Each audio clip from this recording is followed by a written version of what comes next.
tô ouvindo. Você estava Bom, falando de uma iniciativa muito legal, eu tá, é, é, você lembra de bom, sustentabilidade do sim, selo sim. de baixo carbono? Isso. Eu falei um pouco que aqui a gente nasceu aqui no Brasil esse conceito de integração, de fazer integração lavoura, pecuária, floresta, lavoura, pecuária, pecuária. é, e, bom, tem mil e uma vantagens de usar a integração. Tem o uso do ciclo inteiro da terra, né?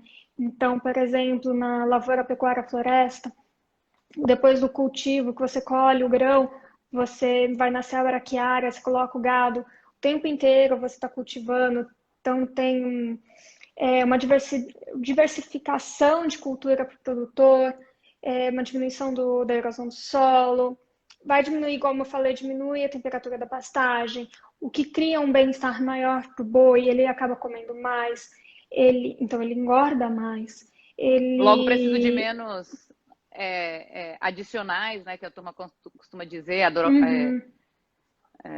Continua. E as vacas, né, ou seja, elas engravidam mais, por assim dizer, tem um termo técnico que na verdade é ovulação, e, bom, e através da lavoura, da integração lavoura-pecuária-floresta, hoje em dia a Embrapa conseguiu lançar o selo carne e carbono neutro. A emissão do gás emitido para a produção daquela carne, ela foi consumida foi creditada pelas áreas plantadas na integração. E bom, e também tem a carne, hoje em dia, a carne carbono, baixo carbono. E, e acho muito legal, assim, hoje em dia a gente tem um sistema de rastreabilidade aqui no Brasil que a gente consegue saber que aquela carne que a gente está consumindo, ter o selinho, ela vem da onde ela vem. Então, por exemplo, outra questão muito interessante para falar de pecuária, a gente consegue rastrear a nossa carne e saber que ela não vem de uma área de desmatamento ilegal, por exemplo. Então, a gente sabe que a Sério? Como carne que a faz gente está... isso? Eu não sabia. É todo um sistema de rastreabilidade, tem a numeração do gado. Então, por exemplo, na verdade, para a gente exportar para a União Europeia, isso é obrigatório por eles, entendeu? Então, a gente tem todos uns requisitos. Normalmente você vê o gado com brinco, né, com número. Sim. Então, você sabe de onde está vindo aquele gado, onde ele foi produzido, quais são as fazendas, porque hoje em dia aqui no Brasil cria, engorda. Então, pode vir de mais de uma fazenda aquele gado e até ir para o frigorífico e até ser colocado num container e ser exportado. Então, e outra coisa muito interessante, quando a gente fala que, porque falam muito da carne brasileira, né? Porque a carne brasileira desmata a Amazônia. A grande maioria da produção de carne bovina brasileira para exportação não vem da Amazônia. Vem de áreas como Mato Grosso, Mato Grosso tem um pouco de Amazônia no norte, mas Mato Grosso do Sul, São Paulo, Temos Goiás. algumas aqui no Espírito Então, Santo? Espírito Ainda não, Santo aqui é mais. tem. Mas aí o forte É é o mais café, interna né? aqui, né? E tem o forte aí é o café, o conilon. Exato. Falando em conilon, a gente pode falar muito da qualidade que o café do Espírito Santo tem hoje em dia. E como a gente falou um pouco, a gente estava falando um pouco de comunicação.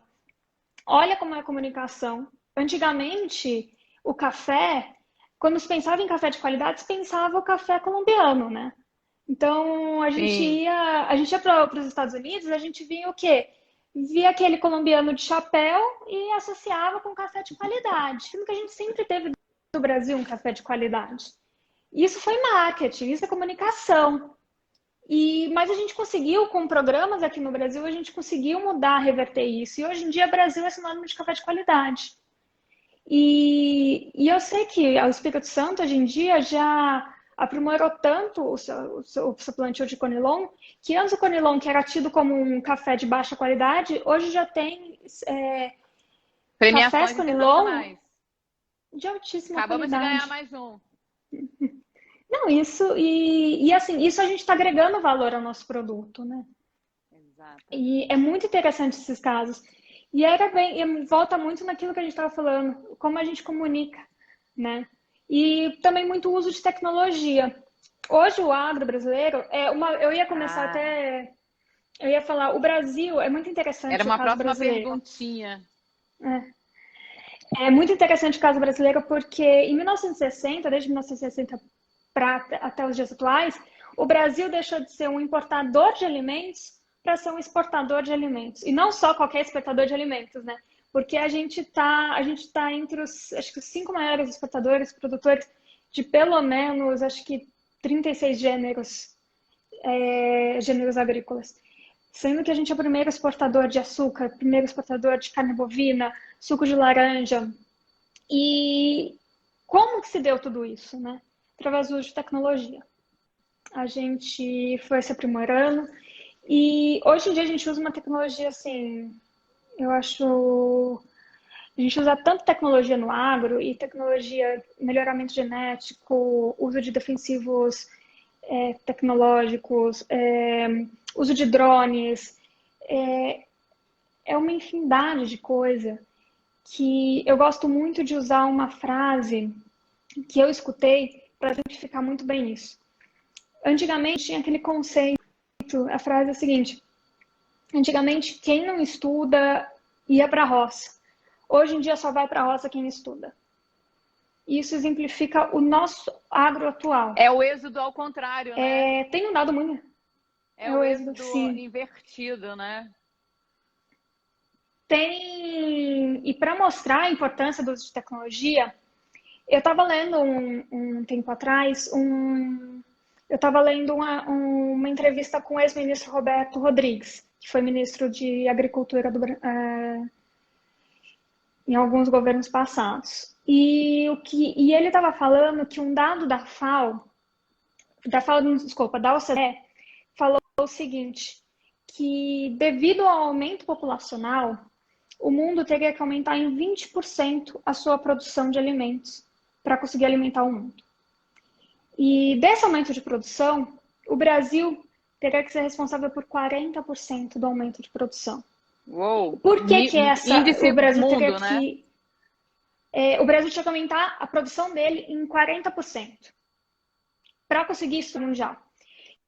E aí eles falam, nossa, mas por que o Brasil precisa aumentar tanto?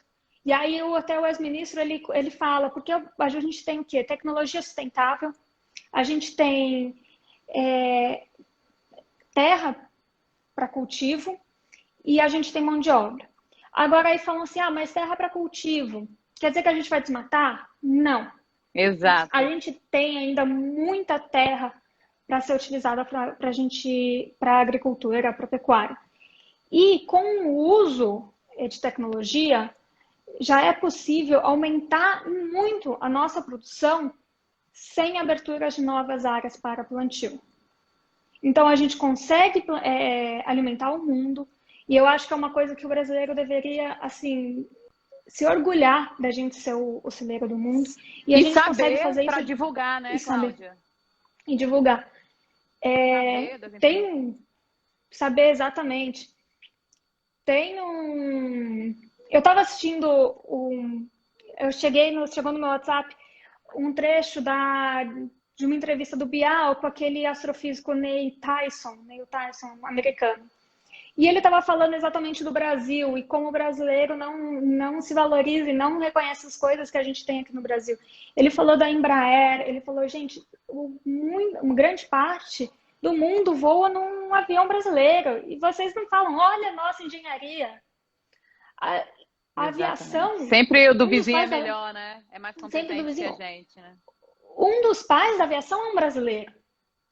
E ele falou de uma coisa que quase, assim, eu escuto um pouquinho falar e o brasileiro exaltar. Ele falou exatamente do nosso etanol.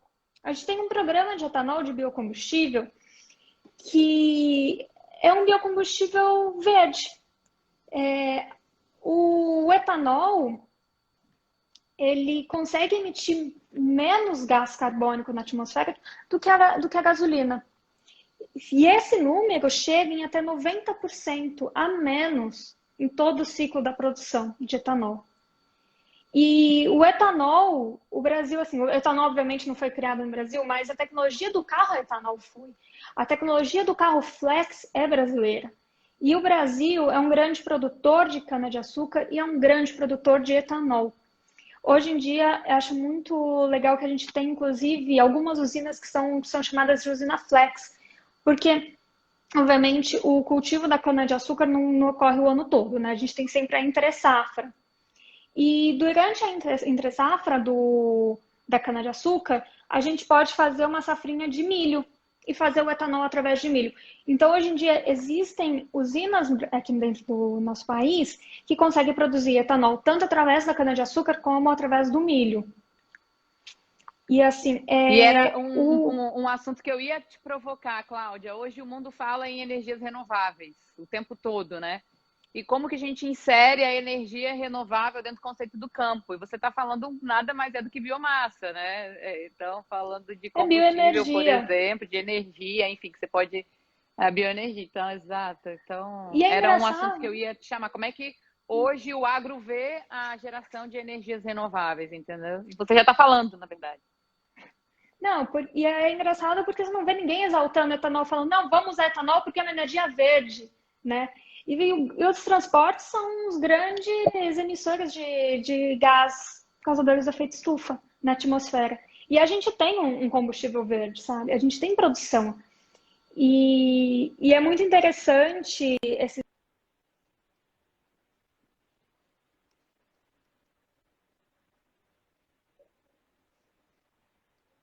também. E eu peguei alguns dados comparativos que só essa adição desse etanol na nossa gasolina já permitiu que a gente não emitisse na atmosfera o gás carbônico equivalente à emissão de CO2 do Chile por 5 anos. Uou! E o equivalente também da emissão de CO2 de Portugal por 8 anos. Só adicionando o etanol na nossa gasolina. Imagina quando a gente usa 100% de etanol. Exato. E a nossa cana-de-açúcar, hoje em dia, gera bioenergia através do bagaço, que é o subproduto da cana-de-açúcar. Perfeito. Exatamente. E posso falar um outro dado, eu acho muito interessante, para saber assim, de quanto emite, né, os transportes. Durante esse período de pandemia, o mundo deixou de emitir 7% de gás carbônico na atmosfera. Sim. E foi feita uma estatística que o período que menos emitiu foi o período que ficou mais restrito. Então, assim, essa importância da gente pensar em transporte com o uso de bioenergia.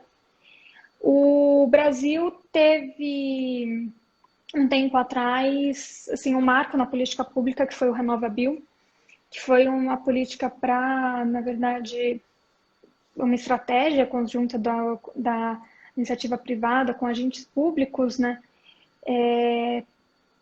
para valorizar o papel do biocombustível no nosso país e que é um instrumento de descarbonização.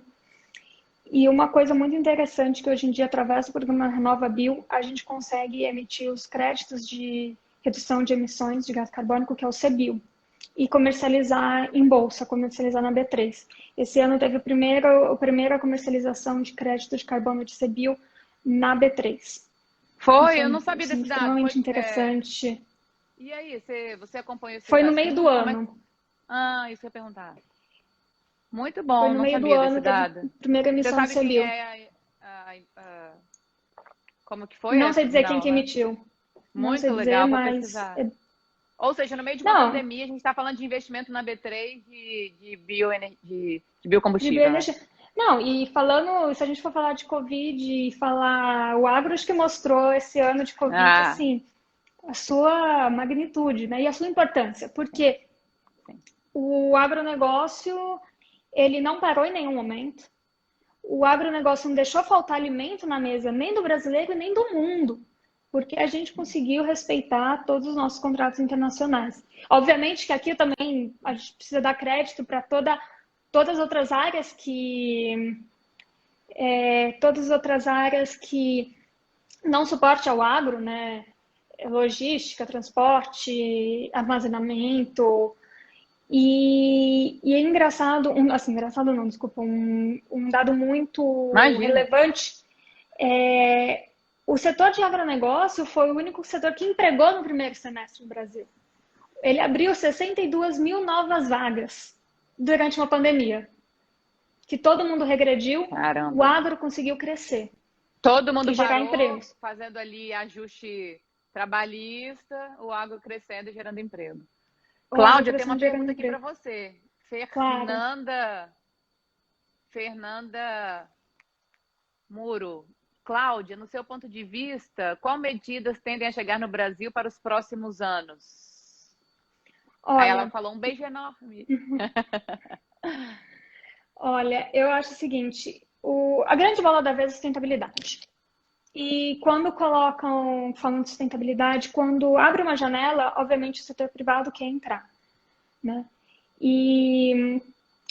Bom, cada vez mais que eu falei, está tendo iniciativas dos setores privados de à procura de sustentabilidade, e eu acho que cada vez mais vão ter isso. A gente tem, como eu falei, carne carbono neutro, carne zero, baixo carbono, a gente tem nosso biocombustível, a gente tem cada vez mais a iniciativa privada se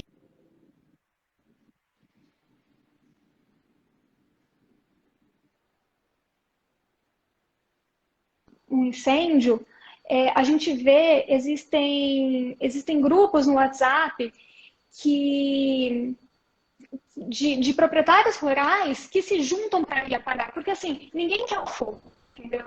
Porque fogo destrói lavoura, fogo destrói propriedade, o fogo mata. Esse ano foi um ano extremamente seco, e aqui na minha região, por exemplo, uma fazenda inteira pegou fogo, destruindo tudo. Ou seja, aquele produtor rural naquele ano perdeu todo o investimento dele. Então, imagina que... É prejuízo, né? É prejuízo. Então, na verdade, o agro, ele quer preservar, porque ele usa a terra, entendeu? Então, eu acho que as medidas, cada vez mais a gente vai ver o setor privado procurando métodos mais sustentáveis de produção. Eu acho que melhorar essa questão da comunicação, de como o agro vai comunicar o que a gente faz, o quanto que a gente preserva, como a gente produz. Porque o consumidor está mais exigente, né, Cláudia? O consumidor está mais exigente. E quando a sociedade civil solicita algo, o setor privado quer cumprir, né? Porque demanda. É cliente, exatamente. É cliente. E você tem toda hoje aquela siglinha que está muito na moda, né? ESG no português, né? Para falar sobre os ciclos, até mesmo com relação de investimento, tem ali o ciclo social, o ciclo sustentável. Então, além de ser e governança, né? Além de ser exigência de institutos financeiros, que na verdade nada mais é do que uma materialização de exigência nossa, não é? Então, quando esse tanto de coisa que você trouxe para a gente, você trouxe novidade, você trouxe informação técnica. Então, aí, ó, turma de plantão, você tem mulher no agro 5, informação técnica, tá? Então, você trouxe informação, você trouxe dados para a gente, não é isso? Você trouxe hoje medidas que não é que amanhã vai acontecer, projetos que já acontecem, inclusive, que além de trazer qualidade, melhoria na alimentação, ela está associada numa questão ambiental. Você deu o exemplo do selo da carne baixo carbono. Daqui a pouco a gente vai estar falando de selo carbono zero, que é o que as empresas estão falando, né? Até 2030 não emite mais selo do meu processo produtivo. Então, o selo ele vai ser adaptado, acho que o nome dele já. Que é uma, né? Se eu puder falar uma marca... Você falou de... Pode. Inclusive, a Marfrig já faz a carne zero carbono, né? foi uma pesquisa da Marfrig em uma fazenda junto com a Embrapa. Então, a Marfrig está comercializando, quem for procurar aí, procura nas carnes Marfrig o selo zero carbono, que vai encontrar carne que não emitiu mais CO2 do que capturou na sua produção. E aí, esses dados que você, até esqueci de perguntar, esses dados que você falou, a gente consegue rastrear da onde vem aquela carne. A gente, quando você diz isso, foi só uma dúvida que eu tive. Nós consumidores, eu, por exemplo, estou comprando um produto.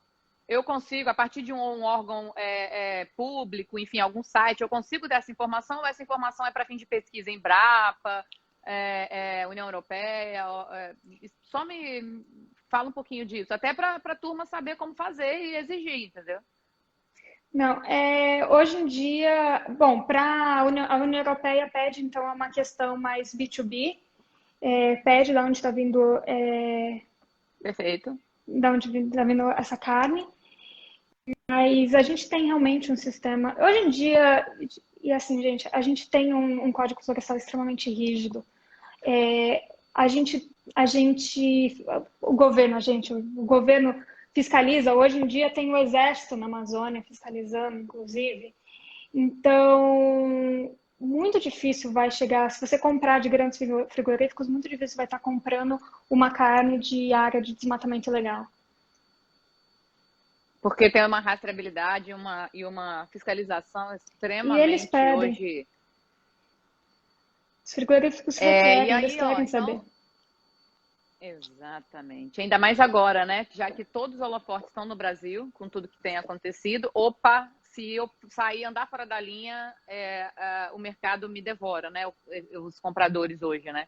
Então, Sim. essa fiscalização vai vir do próprio setor privado que compra essa carne exportada nossa. Você falou também de que o agro é tech, é tecnologia no campo, você falou de drone, você falou de toda essa parte de inovação, não é isso? Sim. Você está dizendo o seguinte, que você falou uma frase que eu achei sensacional. Hoje, quem quer estudar vai para a cidade, né? Hoje é o contrário. Quem tem formação técnica vem para o agronegócio. Então, você precisa, não é mais trabalho de roça, né? Não intelectual, né? Hoje em Eu assisti dia, algumas matérias falando sobre isso também. Algumas reportagens de startups, por exemplo, no agronegócio. Existem várias fazendo medição de, como você falou, de terreno via drone. Uma startup. Filho de alguém que pensou, opa. Hoje em dia é tão preciso, assim, as coisas, que a gente precisa realmente de uma tecnologia gigantesca. Como eu falei, a gente tem drones que sobrevoam uma plantação e sabem exatamente qual a planta que vai precisar de uma aplicação de um defensivo agrícola. Então, a tecnologia Você falou é altíssima. outro webinar que outro bate-papo é para falar de defensivo agrícola. Todo mundo fala, agrotóxico, tá tudo errado. E você já me antecipou numa conversa que não é bem assim, né, Raquel? Não é bem assim, não, que o povo vende, não. Defensivo agrícola dá para falar muita coisa. E, inclusive, eu posso até recomendar um livro mais sobre o agro, que é um livro que eu li. Por favor. Agricultura, Fatos e Mitos, do Chico Graziano. O Chico... Cadê? Põe de novo. Para mais, porque falhou, a gente não viu. Agora eu vi. Muito bom. Foi escrito por 3 agrônomos, inclusive um deles é o Chico Graziano, que foi secretário de Agricultura do Estado de São Paulo, foi secretário de Meio Ambiente do Estado de São Paulo e foi presidente do INCRA. Então, uma pessoa assim com muito dado técnico. E ele fala muito exatamente dessa questão, muita propriedade, ele fala muito do defensivo, e defensivo, assim, é um mundo. Hoje em dia a gente tem uma tecnologia para defensivo, e obviamente, como eu te falei, a gente pode uma outra conversa, mas assim, só para saber, a gente tem regras para uso de defensivo no nosso país, e regras rígidas, né? Não é assim, o proprietário pensa, não, vou usar essa molécula aqui agora. O defensivo, ele é como, vamos dizer que ele é como um remédio. E a diferença de um remédio para ser tóxico ou ser a cura de algo é exatamente a dosagem. A mesma coisa no defensivo. A dosagem. E para se usar o defensivo, um engenheiro agrônomo precisa prescrever um defensivo agrícola. Então, é ele que vai ver, analisar a cultura e saber naquela cultura e qual a quantidade que vai ser usada naquela cultura. E a pessoa pode ser responsabilizada pelo manejo do defensivo. Um outro dado isso que eu ia extremamente dizer. interessante... Inclusive, ele pode ser responsabilizado, né? Pode. E um dado extremamente interessante, o Brasil é o país que mais recicla embalagens de defensivos agrícolas no mundo. Não sabia desse dado. Muitas novidades. É. Não, o agro que eu falei, agrosustentabilidade Eu estava vendo. está extremamente linkado. É um mundo. É um muita mundo. coisa.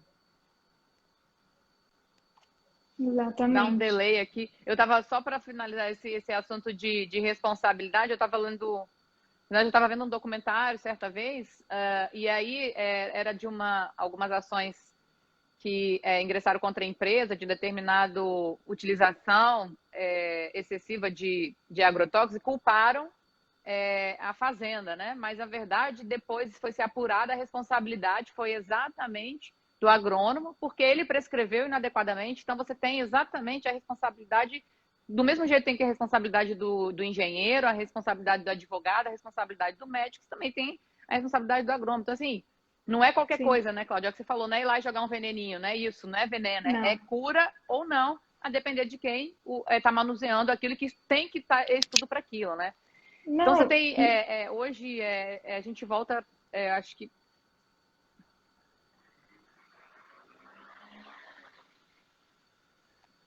Pode falar, Claudinha. Cortou o que você estava falando. Não, eu ia falar isso, que aí a gente tem uma série de implicações que precisam ser observadas. E aí, de novo, a gente volta para o início do nosso bate-papo. Hoje, as informações, se elas não forem bem geridas, né, elas desinformam.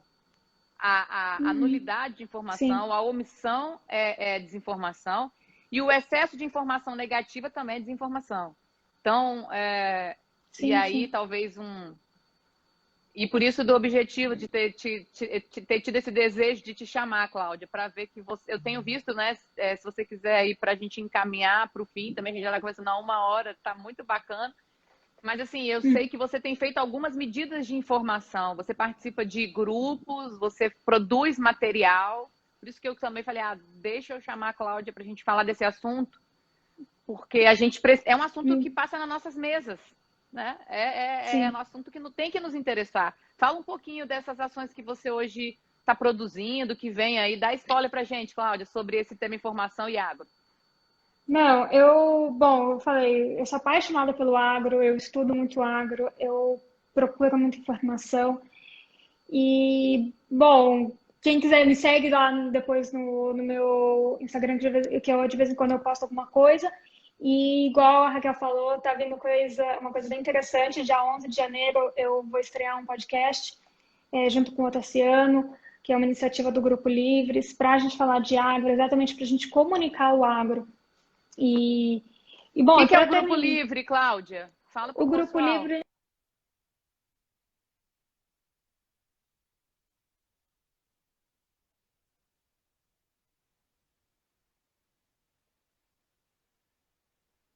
Muito bom.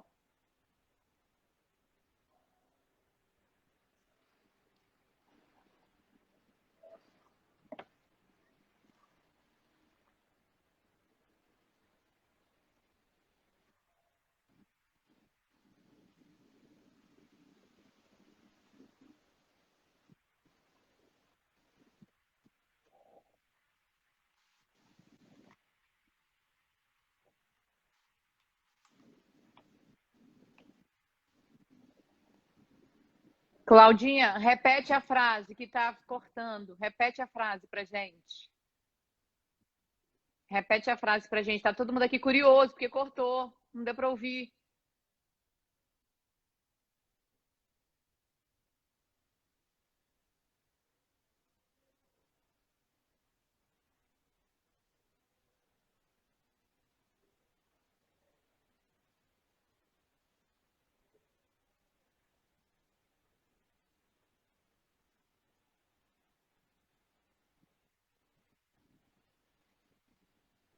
Perfeito.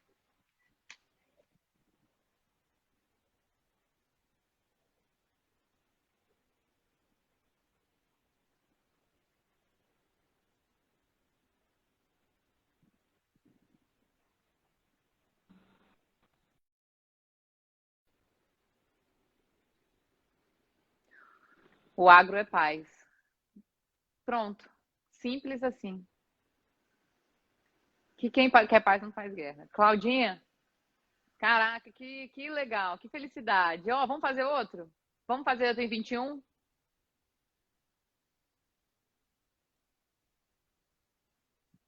Vamos fazer outro bate-papo em 21. Vamos alimentar esse povo de informação, de agro. Não é isso?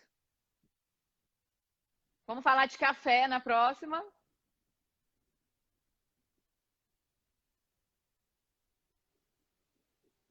Pronto. Ó,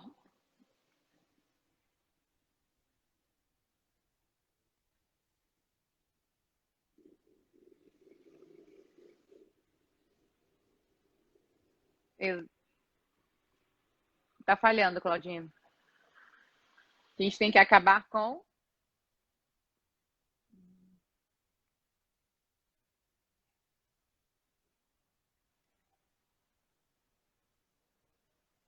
Muito bom. 21 tem mais.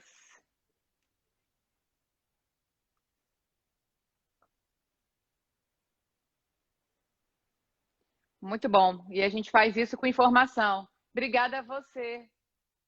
Infinitamente obrigada. Ó, 21 tem mais e a gente vem com a internet zerada, tanto eu como Cláudia aqui. A gente vem com a internet no top mais. Ó, dia 11 de janeiro, então, podcast. Assim que lançar o podcast da Cláudia, eu vou colocar aqui também no Stories para vocês se seguirem. Combinado? Ó, eu acho que o seu parceiro de podcast também está aqui já, ele já vai ajudar a gente a divulgar. Claudinha, beijo, obrigada, obrigada. Beijo, tchau, tchau.